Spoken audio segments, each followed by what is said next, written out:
last night, Andrew?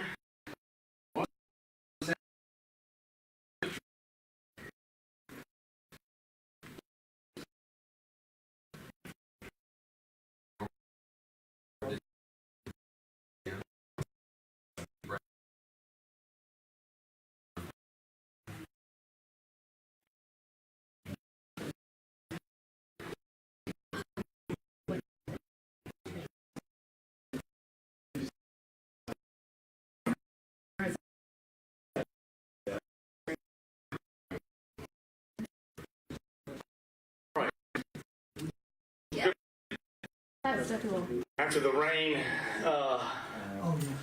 hopefully it's blown over a little bit. Well, I know it's been. I was sorry last week we didn't get together. We had a little.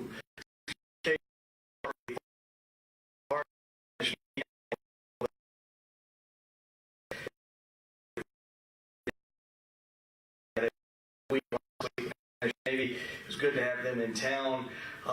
Yeah, good from an international standpoint to always have that relationship. I know at the base with Captain Kinsella, I saw him this weekend, was very appreciative of the time they had to spend. We certainly appreciated the relationship and getting to see Captain Paz and all his midshipmen that were with him on the Elcano. So we had a great time last week. I guess the week before that, we had a very good, productive time in Tallahassee. Had several things that we've been working on. It was good. We want to get the governor to Pensacola. He said he wants to come for a Blue Wahoos game, so we're going to get him here for a baseball game. Trying to catch up and figure out how to get him here. But other than that, it was fairly well. I thought last week some of the things we did with the summit, I thought was productive. I mean, I don't think we came out there with anything that we had, that we could do immediately, but we had 4 things that came out of there that we can begin working on. And I think as we move forward, anything we can hone in on how we can do housing. Probably it sounded like large scale shelter housing may not be what we needed, but we needed some more smaller scale sheltering and really some long term, along with really looking at a more effective day center and how we could work through some of those things. So I thought the meeting was fairly productive. Again, we're not going to solve everything overnight, but I thought it led us on some things that we can really participate with. And what's going to be essential for us is to take care of that issue. We're really going to need partners.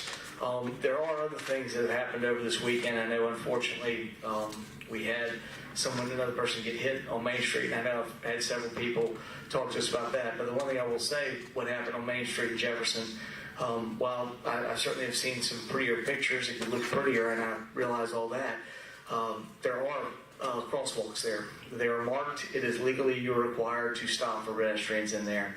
It doesn't matter how good we make the pedestrian crosswalks look. If we can't get people to stop, that's a frustrating part, and we're going to continue to try to deal with that with some enforcement. And I talked to Chief Leiter about that. So as we move forward, I think that's going to be more of an enforcement thing that we're going to have to work on as we go forward. We hope in the very near future with the next cadet class, we should be up to full staffing. I know that is going to allow Tommy to do some things, Chief Leiter to do some things that he wants to do in the Corps with some bike patrols and some other things. Maybe we can see about enforcement better on getting people to understand the need to stop in crosswalks for pedestrians. So as we keep moving forward, but we have significant challenges that I want to figure out how we solve. I'm very upset. I'm not happy with what government and Barrancas look like this week, and probably right now as we talk about it.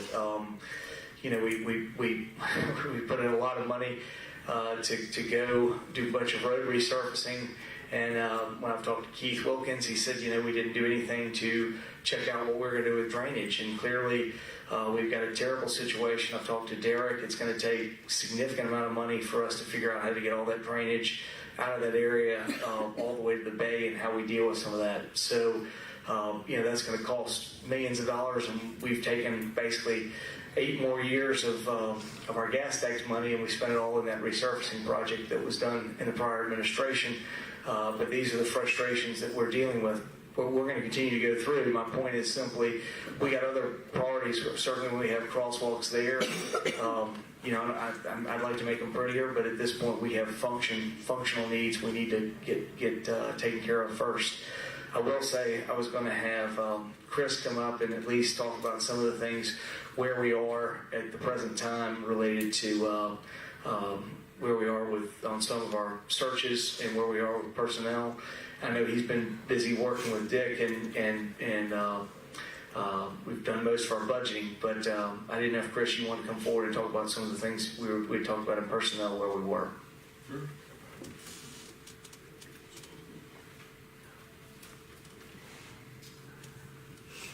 So by my count, we've got a half dozen positions that we're in the middle of recruiting for. They probably won't want you to stand right there. All right. The one that we're working hard on this week is the PIO.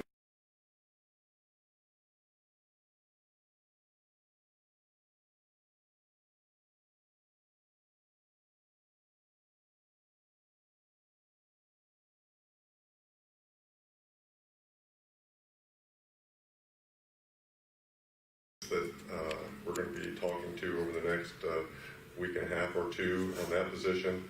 I just got the list from HR on qualified candidates for the deputy administrator position. We have not got interviews set or created a short list on that one yet. I did my work over the weekend on the deputy finance director position, and I believe Keith Wilkins, myself, and Dick Barker We'll do preliminary interviews before we make recommendations to the mayor on that one. I've got my list down to about 80 folks there. We haven't been as successful on the HR director and complete streets position as I want to be. I think our candidate pool is a little small on those, and so we've left those open, as well as deputy administrator open, so that we can do some more recruiting. So that's a rapid fire on 6 positions that we're working on, and let me see if there's anything I can add to it. Who was the short list for PIM? You want me to get into names and everything? I'm sure I can rattle them all off. There's the 3 internal folks, Allie, Tanya, and a young lady from the police department does the communications work. And then 2 external. I think Jeff Rogers and Casey. Yeah. Mayor's got names down better than I do. And I couldn't tell you names after that on sanitation or the other ones that we're looking at. But this is important. I got a lot of positions that we're trying to fill. So we're going to be working hard in the next few weeks, trying to make some recommendations to the mayor. On the HR and complete streets, what are you looking for that you're not getting? It's not complicated. It's experience in the field. So you're obviously, for both, you want someone who has had management level HR experience. Doesn't have to be in government. That's obviously a plus if it's got city or county experience, but we've got some folks that got hospital HR experience. And so you want someone that's had, at a high level, been responsible for those functions.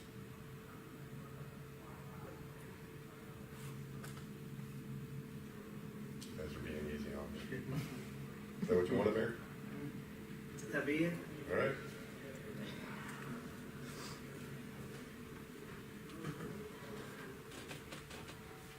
I actually have one more on that, but you can probably.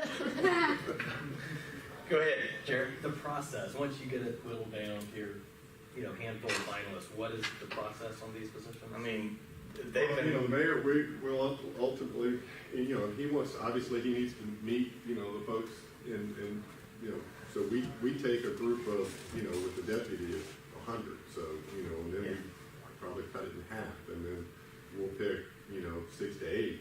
And then ideally you'd have like 3 candidates on these important positions that you review with the mayor, and if he, knows them or doesn't need a meeting, that's one thing. If he wants to meet with them, then we'll schedule one-on-ones with the mayor.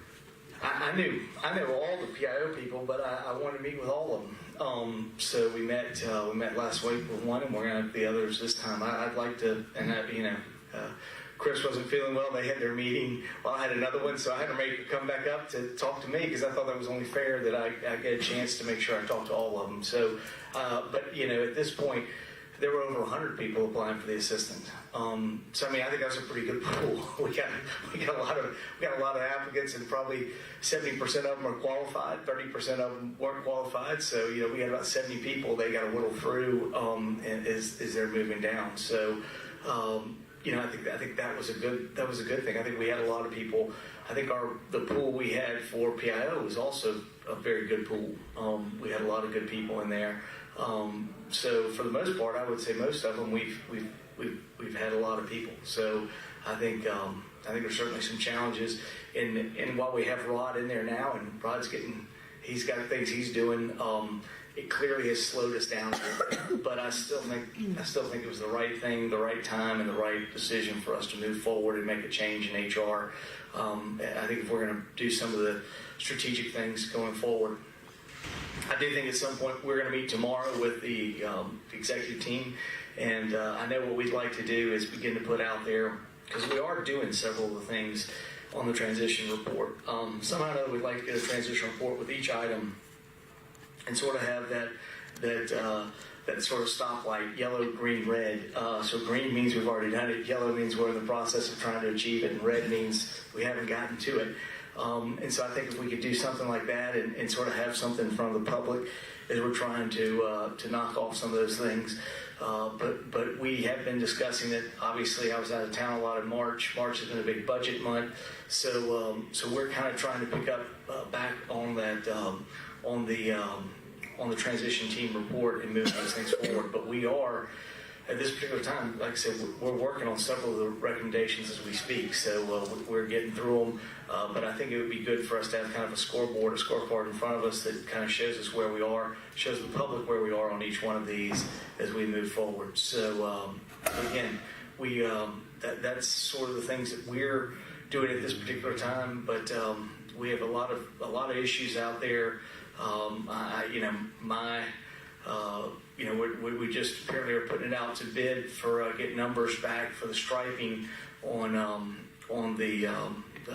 the diet for Palafox from Cervantes down to Wright Street, and we're still trying to figure out how we pay for those things because of some challenges we have where we may have to get another attorney's opinion about what we can spend LOST on, because some of that stuff we've been told we could. The city has traditionally not done it because of an opinion about repair. However, we always at the county had done things based on the number of years. If it qualifies for LOST, it has to be able to last for a certain number of years, and if it lasted for a certain number of years, that was the expected life, then you could use LOST money. But that's going to make things challenging. Certainly some items like trying to deal with some drainage. I think that's one of the ones I'm most upset by right now is where we are at government and Barrancas. To me, that's totally unacceptable. One lane of the southbound traffic is totally covered with water, so you've lost both. Not only you can't have bikes or pedestrians, but you can't even have cars. And now we're potentially have challenges potentially flooding a property there. So those are things we want to get solved. There's an inlet right there. I don't know what the problem is, but I've been told by Derek it's really the final solution is going to have to require us to get all the way down to the water and how we do it. There's some challenge spots on Main Street as you go further west. Obviously, that was one of the projects we had to the legislature to see if we could get some improvements on that road. We'll continue to be doing that with the TPO. That's a priority of ours, and we'll keep moving forward. But that's sort of where we are at this particular time. But I'm more than happy to answer any of your questions. Jim? Following up on the road resurfacing, so are you saying the road resurfacing project made the drainage worse? I'm saying when I talked with Keith that we did a lot of drainage work the city did without really doing much. They did a lot of resurfacing work without thinking about what they were doing with drainage. And they didn't spend the money on drainage. So we've got road resurfacing. Now we have things that underneath it that we didn't pay attention to. So that is a problem. Mayor, what did you pull away from the homeless summit last week, and what were the 4 areas that you just mentioned in it? The four areas were depends on how they go. I think according to Meredith, they would have been housing first, then data and data sharing, because there's a lot of consternation between the group. This HMIS that you're required to report on and how it interacts and interfaces with each other, and so there was obviously a data issue. 2 was case management, and 3 was a day center. And then of course that would be 2, 3, and 4. First would be housing, and that's both transitory and more long-term housing at the same time. Although I think one of the things that was I think fairly what came out of that is we had been talking about a larger shelter facility, and I mean most of the other people that were there, the groups, that wasn't necessarily what they thought of a larger one. They thought probably smaller size. I think we're also struggling with what do we do? How do we look at some issues with code to look at some things? I don't want to call them tiny homes. I forget what they call them, a better idea, but the idea of that sort of thing, smaller housing solutions. Stabilization. Yeah. How do we create some of those units? And then sort of the realistic part, which I agree with Commissioner May, is creating a large scale thing that we put a bunch of people into, and you just bring poverty into a concentrated area. It doesn't do as much to help you kind of figure out how you solve some of those things. So again, trying to deal with size and number as we try to figure out what we're going to do. I think that's still out there.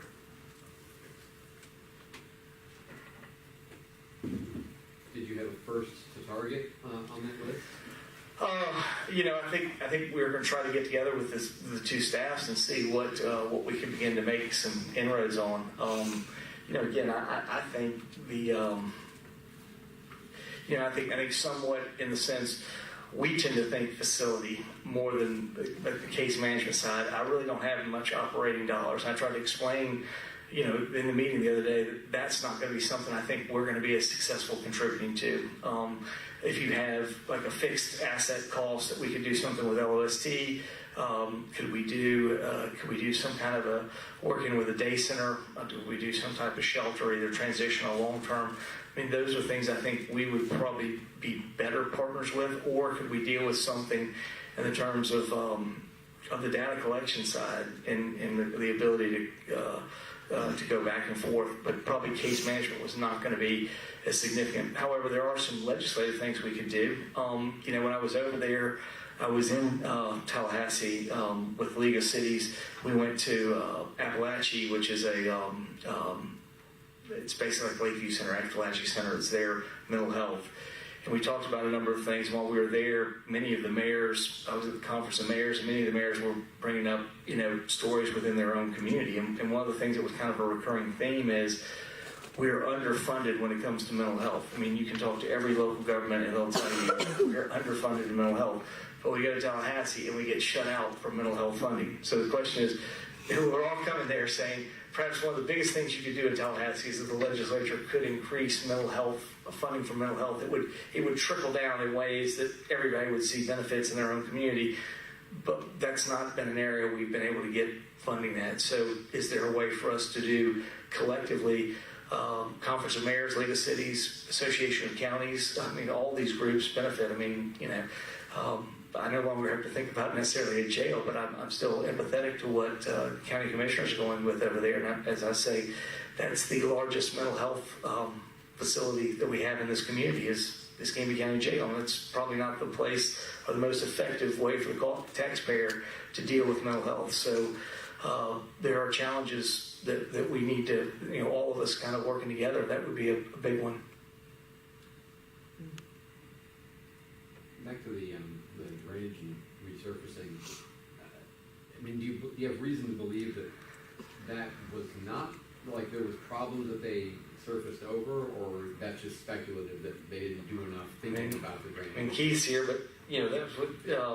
I think we went and spent a lot of money on drainage. On resurfacing without a real plan. And I see Keith shaking his head in the back and saying, "Yeah, I don't think we had a real plan to deal with what was here." I wasn't here when all this was decided. But yet, we're seeing right now is the consequence of some of those decisions, because we are having some major drainage problems. And now we spent all the money on the resurfacing, and we have drainage problems that are unaddressed. So, I think that's where we are. How much money was that? And are you just talking Governor Barranquez, or no, this would be a common theme? There are drainage problems that we have. Barranquez was one of those streets that was resurfaced. But on other resurfaced areas? We have other problems in other resurfaced areas, absolutely. So we're having some of those challenges. What the numbers are directly, I don't know. But we basically went and bonded 10 years worth of gas tax and went out there and did it. That's not the way the county does it. The county generally is doing resurfacing every single year. They get some in, they do some, and again they try to figure out what they're addressing at the time they're addressing it. I think it's probably a more effective way, but it really doesn't matter what I think one way or the other. It'll be the mayor 3 terms from now that we'll finally have the chance to make that decision. The decision's already made from us, so we just got to live with it. But now we're stuck with some drainage problems, and we have no money, no real revenue source to fix them. And will that resurfacing have to be torn up to address these drainage problems? It could be in some areas. Not the whole road won't have to be, but in certain spots, yeah. It's disappointing to see when that went in. What's happening, and again, it's a more systematic problem. I know that Derek was trying to get crew out there to see if there was a blockage and see what was going on. But for me, I sent him the text Friday morning with a picture of it. I said, for me, this is unacceptable. We got to figure out what we're doing here. But I know when I talked to Keith about it, it's going to be millions of dollars to figure out how to handle that drainage as we move forward. Yes. Were these issues, most of the people who made these decisions are still in your administration. Were these issues brought forward, and was it the previous mayor who said we're not going to worry about that? Or was this Jim, I wasn't here when all that was done. I don't know. I'm trying to deal. I'm trying to deal with these as we move forward. But that was the communication that we had the other day, and as I was trying to deal with figuring out how we deal with Barranquez currently. It's a frustrating part.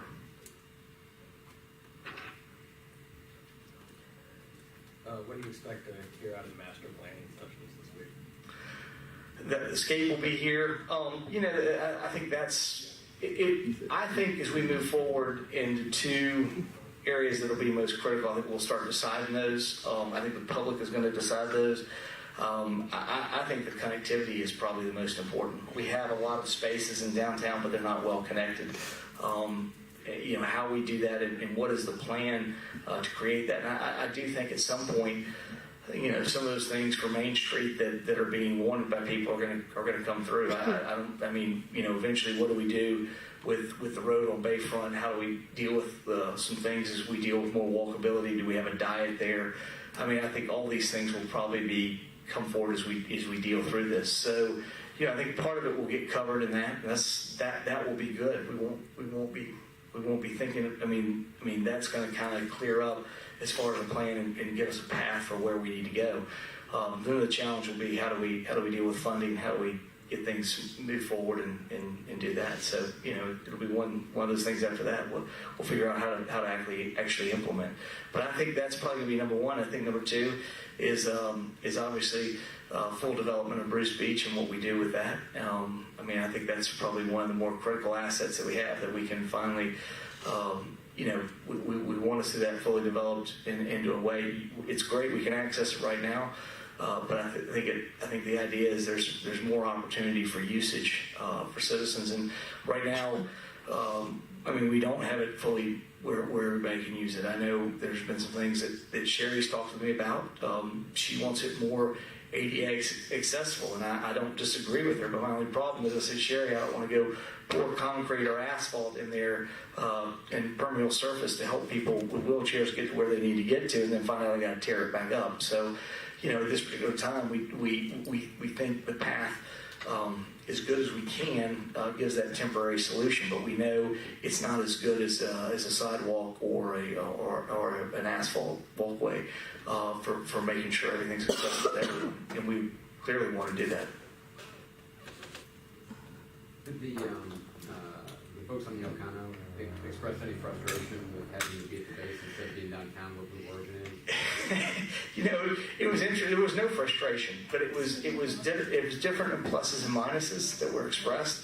I think there was a huge plus both from our side in talking to Captain Kinsella and their side, it being at the base, just the Navy to Navy relationship. I think that was one thing that they really enjoyed.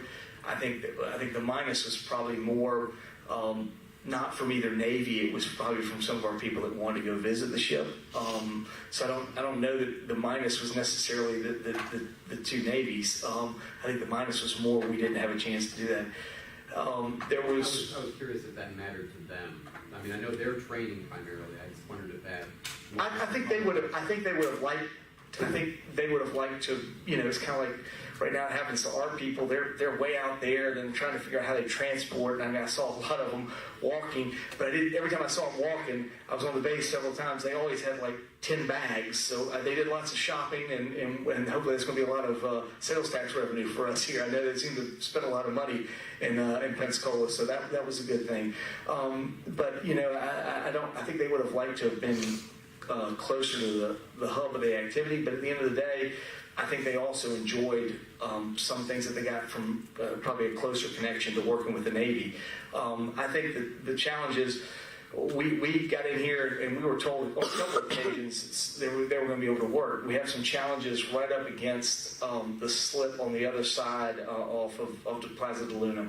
We're probably, I was told, about 300 or 390 truckloads of stuff we would have to get out of there. We would have a clean basin that would be able for them to fit in there next time. And again, we had a place for them, but they would have had to go out a little bit further away. They would have to dock with some barges, and the captain simply wasn't as comfortable with what would have happened and safety of passengers, of both crew and people walking over.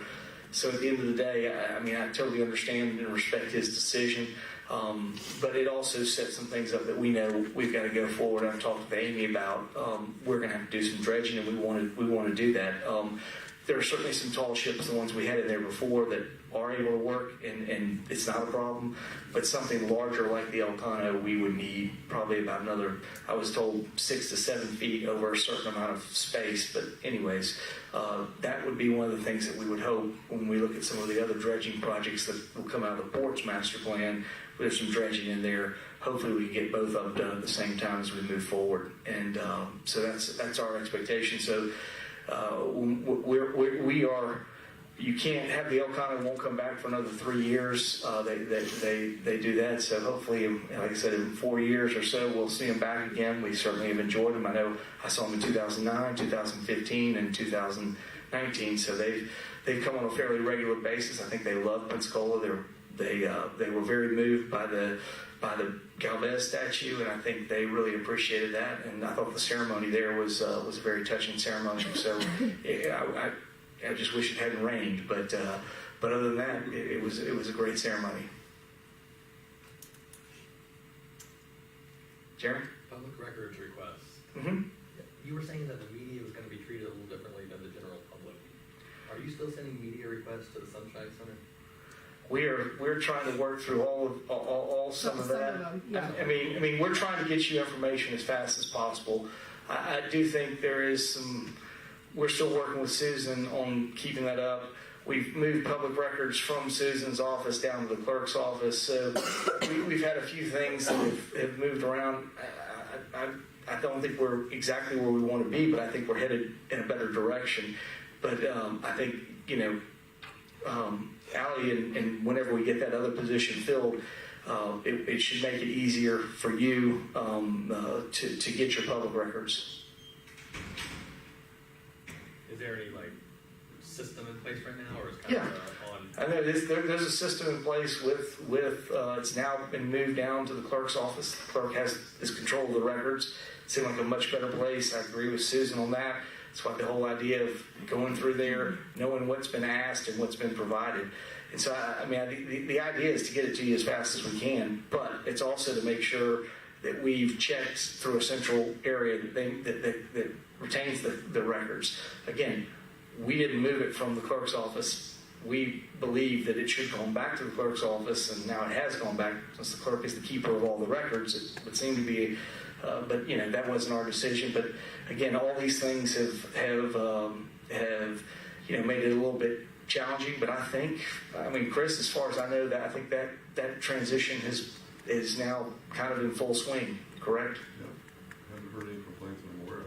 So if you have challenges, let us know. But we were in flux for a couple of weeks while we made that decision and made that move. Yes. Mr. Mayor, I just wanted a quick reminder. Our council meeting Thursday will begin at 4:30 instead of 5:30. Good point. Council meeting to everyone out there that's watching. Council meeting will be 4:30 this Thursday. We had the opportunity to escape, so the idea was to move the council meeting up. So again, we hope everybody will understand and realize, get there a little bit earlier. We want to be out of there so we can get there and be a part of the listening session too. I think the council is very eager to see what they're deciding. And I want to say one thing real fast. I think the council meetings have moved much smoother. I think they've been able to figure out what we've done and move our business forward. I think there's been a lot more camaraderie, working in collaboration, working together. We don't always agree, but I think at least from the mayor's office and the council members, there's a more open communication. So I think everything's worked smoother, and I think the more regular meeting schedule has allowed us more options to keep things moving. So government as a whole keeps moving forward rather than getting kind of stuck up waiting for a month of a meeting and then move forward. So I've really appreciated Don and the council president Andy Tahar. I think they've done a great job with that, and I really appreciate working with them. And I think we're making it better for the citizens. But this particular time, we will be moving up an hour. We don't intend to do that on a regular basis, but we felt like for a one-time event, it was the right thing to do. And I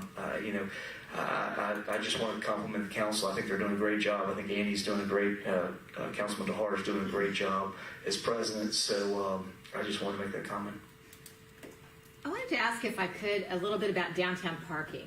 I was actually reading Mr. Altson's article. I thought it was interesting. I'm not as familiar, but as we move forward with the DIB, perhaps reinventing some of the thoughts down there, and then the council looking at it, I guess what I was most curious about is the biggest change you'd like to see downtown with parking is sort of your overarching philosophy. If you could say it's going to be this way, what would you like and what would you not do? I would like us to figure out, to look at it not as much from the provider, but the user sometimes, what's going on, because I think it's awfully confusing. I realize there are reasons we've switched from the red to the blue, but now the private plots are still in the red. How do we equitably, make sure that things are happening and there's confusion, some people filling out the blue app when they're in a red spot or vice versa. So again, I wish there was better coordination between those things. I've also felt for a long time, I'm not sure why we took on this parking between 5 to 7. It seems to be that's a lot of frustration that people are experiencing. Again, if it were me, I would have said, let's right now go back to, on the street side parking, let's just make it open from 5 to 7 and let's figure out where we're going forward. I think then a long-term strategy as far as what we want to do. I have no problem with us moving to a more flexible price. I know that's what they want to do. I know that's what the advocates in parking say you should do. But what I see, if you're talking flexible price, the one thing I took away from being there was they said, if there's no one there, then you shouldn't be charging. And I'll come down here, especially on the west side of town, Spring, Balin, West Government, there at West Zaragoza, there is nobody parking here, and yet we are still charging people from 5 to 7. And it is frustrating. I know friends of mine who come down here and they're like, I'm trying to figure out how to do this and what's going on. And I said, I get it. I understand it's making it a little frustrating. I would like to see that from 5 to 7. We go back to, until we can figure this out, go back to not charging for street side. Until we're ready to go prime time, we probably shouldn't have rolled everything out at once. I mean, listen, a year ago I said that. It made me very unpopular with some members of the DIB. But I thought that was the right decision. My challenge has been they control the parking at this particular time, and we're looking to reset the course when we have a chance to put some new DIB board members in there and kind of take a look at some things. But I respect what they're doing. I know they're trying to get through it. I think if they could figure out how to deal with that Saturday, Sunday, and 5 to 7 parking, I think it would be a lot better. And then we would only been integrated in an app and getting people used to it. I've never had a problem with the app. I get it. I know that's where things are headed, and I think for the most part people are getting used to it. But they made it more confusing by taking on more items, and they made it more confusing by then having red and blue, and it's been a little confusing for everyone. So, I would like to make it less confusing in the immediate future until we get everybody more used to what's going on. Appreciate that. Yes. At the DIB's workshop on parking, I mean, they seem to be of the position that, quote, there is no parking problem. And that the problem is they're not charging enough to have quicker turnover on, say, Halifax. That doesn't sound like what you're saying. Is this setting up some sort of ideological conflict? Again, I think I've heard, what they've said on Halifax. If you look at the parking experts will tell you Halifax you should be turning and you should be flipping. But I think we have other challenges that are there. We have a fence in the county parking lot that doesn't even let us go up and use a number of spaces on the top deck. I mean, to me, that's ridiculous. Why is that again? I don't know. Something happened between the county and it really was turned over to the DIB. So I don't know what the particular issues were, but all of a sudden the gate was put up there. And there are a number of spots that are there that are not utilized. That is a great permanent space, or even a temporary. If we just open those up and let people go up there. I know there were some issues with security and dealing with some things with, but again, I think if we could find a way to integrate those spaces in, the spaces also at the Jefferson Street lot, especially on the top deck. Again, this is why the whole idea of that variable pricing. If you really move those down to a much lower price and said, hey, go park up on the top deck, go there, and you're there for the day. And if we could figure out a way to do that on a cheaper way, we would have more. We'd free up other spaces downtown that would be there. So, I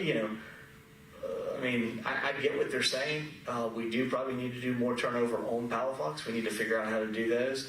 But what I see a lot of is I see streets on Balin on the west side of the town that in that 5 to 7 range, there's nobody there, and we're charging. And I don't understand why we wouldn't want to encourage people to come do street side parking that would be free. Have you been talking with the DIB? Is there appetite to leave some street side parking free like that on the west side? Philosophically, from that standpoint, I'm waiting to try to figure out a way to get some people that I think want to be that are willing to be more open to ideas. I think if we do that, we'll get to where we need to get to. And that's this summer? It's this summer.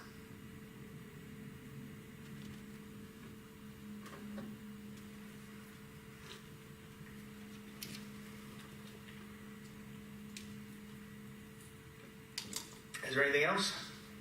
Well, thank you all for being here today. Brian, I think you got a press conference that's going to be on our steps that is about to get rained out and moved in here, correct? Well, I had planned on doing that, but if I could just have a few minutes of your time, that's something I really would like to bring up. I've been working on this for months now, and I've been really struggling to get the words out and to explain it. But if I have a few minutes of your time today, I'd love to do that if possible. Is that okay? Everybody have 3 minutes? Sure. Okay. get some down outside right here.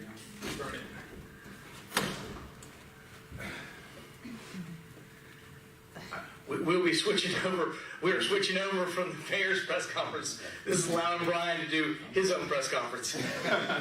And I do appreciate the mayor for letting me do this. I called Allie on Friday about this, and because it's something that came to my heart to talk about. And I do appreciate the mayor letting me do this. I'm not affiliated with the mayor at all. It's affiliated from my chamber. Some thoughts from that. So, a long string here. I may have a few times where I may stumble a little bit. I may stutter. I'm going to change around everything I talked about initially. But